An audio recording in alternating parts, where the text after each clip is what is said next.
aynan spa boxdan boshlagim kelyapti. Assalomu alaykum qizlar, yaxshimisizlar? Chunki bilasizlar, men har hafta bir marta spa kuni qilaman. O'sha narsalarni qo'ydim. Sababi hamma uchun kerak. Yuz bir kun maza qilsin deydi-ku. Xuddi shunaqa qaranglar. Bu yerda birinchi navbatda enzimka bor qizlar. Hammaga chorna tochka, qipqichalar, umuman yuzning o'lik terisini olib tashlash uchun bu kerak narsa. Shuning uchun birinchi navbat enzimka. Mist обязательно namlantirish uchun har doim sumchkangizda bo'lishi kerak, must have bo'lgan narsa ichida.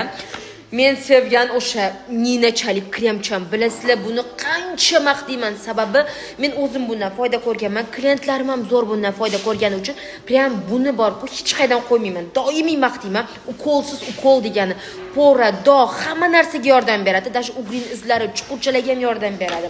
И обязательно karboksiterapiya qo'ydim. Sababi spa kun yuzingizni haddan ziyod qilib nafas oldirishingiz, qon aylanishini yaxshilashingiz bo'lsa, kun hafta davomida yuzingiz mazza, svejiy bo'lib turadi. Вот именно bu nabor